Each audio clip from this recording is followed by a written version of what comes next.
జై శ్రీరామ్.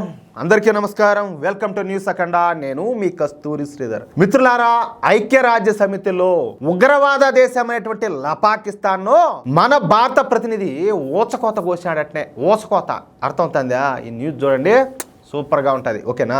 ఐక్యరాజ్య సమితిలో 194 సభ్య దేశాలు ఉన్నాయి. అలాగే 5 శాశ్వత సభ్య దేశాలు ఉన్నాయి. వాస్తవానికి మీకు కూడా తెలిసే ఉండొచ్చు అని చెప్పి నేను అనుకుంటున్నా. ఆ 5 శాశ్వత సభ్య దేశాల్లో మనం కూడా ఒకరిగా ఉండాల్సింది. కానీ అప్పట్లో ప్రధానిగా ఉన్నటువంటి చీచీ నెహ్రూ మాకెందుకు ఆ శాశ్వత సభ్యత్వము, మేమేంది, మాకు అత్తేంది, మాకు అటన్నీ అవసరం లేదు, కావాలంటే పోయి చైనాకి ఇచ్చుకోమన్నాడు. సరే, వాళ్ళు ఈయనకు ఏం జరిగిందో మనకు తెలియదు, కానీ మొత్తానికైతే వాళ్ళ మొహాన్ని పెట్టాడు. అర్థమవుతుందా? ఎప్పుడు కూడా ఈ ఐక్యరాజ్య సమితి సమావేశాలు జరిగిన భారతదేశం ఎప్పుడు కూడా ఏం చేస్తా ఉన్నదంటే, శాంతి వచనాలు వల్లిస్తా, అందరూ బాగుండాలి, అందులో మేము కూడా ఉండాలి, ప్రపంచం అంతా కూడా శాంతియుతంగా ఉండాలి, ప్రతి దేశం శాంతి సామరస్యాలను సేవ చేసే లక్షణాలను కలిగి ఉండాలంట. ఏదా ఆయన కదా గరికిపాటి ఆ చాగంటి మాదిరి ప్రవచనాలు చెప్పినట్టు నీతి వచనాలన్నీ కూడా చెప్తా ఉన్నారు. అర్థమైందా? కానీ చెప్పాలంటే మొట్టమొదటిసారి ఐక్యరాజ్య సమితిలో మన భారత ప్రతినిధి తన ఉగ్ర రూపం చూపించాడు. ఇన్నాళ్ళు కూడా తాము చేసినటువంటి ప్రసంగాలకు పూర్తి భిన్నంగా ఈసారి మన భారత ప్రతినిధి కఠినమైనటువంటి పదజాలాన్ని ఉపయోగించి ఈ ఉగ్రవాద దేశమైనటువంటి పాకిస్తాన్కు, అలాగే ఆ పాకిస్తాన్కు సపోర్ట్ చేస్తే బిబ్బగాళ్ళకి అందరికి కూడా కర్రు గాల్చి వాత పెట్టాడు. సరే, ఇక విషయానికి వస్తే, నిన్న ఐక్యరాజ్య సమితిలో సాయుధ సంఘర్షణలో పౌరుల రక్షణ అనే అంశం పైన సమావేశం జరిగింది. ఏంటి? సాయుధ సంఘర్షణలో పౌరుల రక్షణ. అర్థమవుతుందా? ఈ సమావేశానికి అన్ని దేశాల నుంచి కూడా ప్రతినిధులంతా హాజరైనారు. ఇక ఇదే అదునుగా భావించేటువంటి పాకిస్తాన్ ప్రతినిధి మాట్లాడుతా ఆవాకులు చవాకులు వెళ్ళినాడు. ఏది ఎప్పట్లాగానే భారత్ తమ పైన అనవసరంగా ఆపరేషన్ సింధూర్ను చేపట్టిందని, ఈ ఆపరేషన్ సింధూర్ ద్వారా పాకిస్తాన్లో అనేక వందలాది మంది అమాయకులు చనిపోయినారని, పాకిస్తాన్లో అనేక భవనాలు శిథిలమైపోయినాయని చెప్పి మాట్లాడినాడు. ఏది? ఓళ్ళు అమాయకులు, చెప్పేవాడు వాళ్ళకంటే ఇంకా ఎక్కువ అమాయకుడు ఈడు. ఏమే? అంతేకాకుండా భారత ప్రభుత్వం దుర్మార్గంగా ఈ పెహల్గాం దాడిని తానే చేయించుకునే, ఏదా మనమే చేయించుకునే ఆ నిందను అమాయకురాలైనటువంటి ఈ లపాకీ మీద వేసినామంటే మనము ఆ విధంగా ఈ పెహల్గాం దాడిని బూచిగా చూపించి పాకిస్తాన్కు జీవనాధారమైనటువంటి సింధు నది జలాలను నిలిపేసిందని, ఈ సింధు నది జలాలు లేకపోవడంతో పాకిస్తాన్ పంట పొలాలు బీడు భూములుగా మారిపోతున్నాయని, అసలు తమ దేశంలో తీవ్రవాదమే లేదని, తాము కూడా తీవ్రవాద బాధితులమేనని చెప్పేసి నోటికొచ్చినట్టు అశుద్ధం దీన్ని మాట్లాడినట్టు ఈ అబద్ధాలన్నింటినీ వదిలేసినాడు. అర్థమైందా? దీంతో తీవ్రమైనటువంటి ఆగ్రహం వ్యక్తం చేసిన భారతీయ ఐక్యరాజ్య సమితి ప్రతినిధి పర్వతనేని హరీష్ మాట్లాడతా, ఇది ఐక్యరాజ్య సమితి, ప్రపంచ దేశాలన్నీ కూడా ఇక్కడ ఉన్నాయి, మీరే చెప్పండి ఏది నిజమో ఏది అబద్ధమో. మేము గత 4 దశాబ్దాల నుంచి తీవ్రవాదంతో పోరాడుతూనే ఉన్నాం. మా దేశంలోకి తీవ్రవాదాన్ని ఎగదోస్తాంది పాకిస్తాన్ అని చెప్పి తెలిసినప్పటికీ ఇప్పటి వరకు పాకిస్తాన్కు మాటల్లోనే చెబుతూ వచ్చినాం.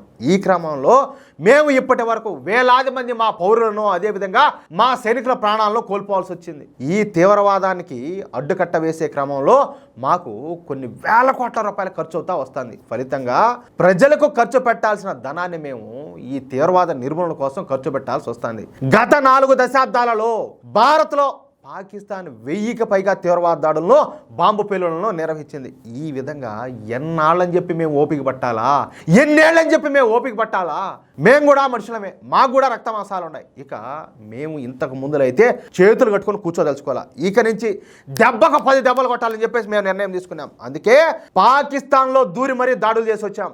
మేము చేసినటువంటి దాడుల్లో చచ్చిన వాళ్ళంతా కూడా ఈ పాకిస్తాన్ తీవ్రవాదులే. సాధారణ పౌరులపైన మేము ఎటువంటి దాడులు కూడా చేయాల. ఇకపోతే సింధు నది జలాల విషయానికి వస్తే, ఈ సింధు నది జలాల ఒప్పందాన్ని మేము పాకిస్తాన్తో 1960లో చేసుకున్నాం.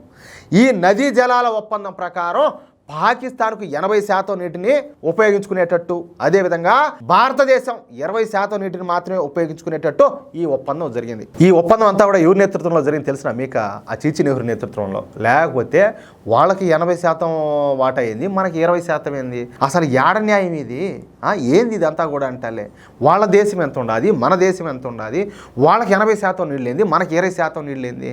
ఏడ కూడా ఏదో జరిగి ఉంటుంది, కిస్కా మిస్కా నువ్వు.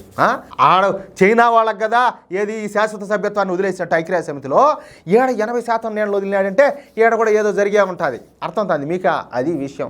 అందుకని చెప్పేసి ఆయన ఆనందపడిపోయి పరవశించిపోయి 80% నేను వాళ్ళ దారబోచుంటాడు. వాళ్ళు ఎందుకులే మాట్లాడకూడదు ఎక్కువ. కానీ ఈ 65 సంవత్సరాల సమయంలో పాకిస్తాన్ మాతో 3 యుద్ధాలు చేసింది, తీవ్రవాదాన్ని ఎగదోసింది, అనేక బాంబు పేలుళ్లకు పాల్పడింది. ఈ తీవ్రవాదం మూలంగా మా దేశంలో వేలాది మంది అమాయకులు అదేవిధంగా సైనికులు చనిపోయినారు. ఇక ఇప్పటికీ మేము చేతులు కట్టుకొని కూర్చుంటే మేము మా దేశానికి ద్రోహం చేసిన వాళ్ళం అవుతాం. రక్తం నీళ్లు ఎప్పుడు కూడా ఒకేసారి కలిసి ప్రవహించవు. అందుకే మేము పాకిస్తాన్కు సింధు నదీ జలాలను ఇవ్వకుండా నిలిపేసినాం. ఇప్పటిదాకా మాకు కలిగినటువంటి నష్టాన్ని ఇక నుంచి మేమే భర్తీ చేసుకుంటాం. ఈ విషయంలో మా దేశం తీసుకున్నటువంటి నిర్ణయం 100% సముచితమైంది. ఇక ఎవరు ఏ విధంగా మమ్మల్ని ఇబ్బందులు పెట్టినా ఎంత ఒత్తిడి తెచ్చినా మేము మాత్రం ఉగ్రవాద దేశమైనటువంటి పాకిస్తాన్కు సింధు నదీ జలాన్ని ఇచ్చే ప్రసక్తే లేదంటూ ఐక్యరాజ్య సమితిలో మన దేశ ప్రతినిధి నిప్పులు కురిపించి పాకిస్తాన్ నోటికి తాళం వేసినాడు. మనకు నీతులు చెబుతున్నటువంటి ఈ లంగా దేశాలకన్నిటికీ బుస్స లేకుండా చేసినాడు. అది ఇంకొక విషయం ఏంటంటే ఈ పర్వతనేని హరీష్ మన తెలుగు వ్యక్తి కావడం మనకందరికీ గర్వకారణం. అది విషయం. అయితే మిత్రులారా, ఈ న్యూస్ కనుక మీకు నచ్చినట్లయితే ఖచ్చితంగా ఈ న్యూస్ నలుగురికి షేర్ చేయండి. అదేవిధంగా ప్రతి ఒక్కరూ కూడా మీ యొక్క అమూల్యమైన అభిప్రాయాలను ఖచ్చితంగా కామెంట్ చేయండి. ఇంకో విషయం ఏంటంటే ఇంతవరకు మీరు కనుక మన ఛానల్ను సబ్స్క్రైబ్ చేసుకున్నట్లయితే ప్రతి ఒక్కరు కూడా మన ఛానల్ సబ్స్క్రైబ్ చేసుకోండి, సపోర్ట్ చేయండి ప్లీజ్. జై శ్రీరామ్, జై హింద్.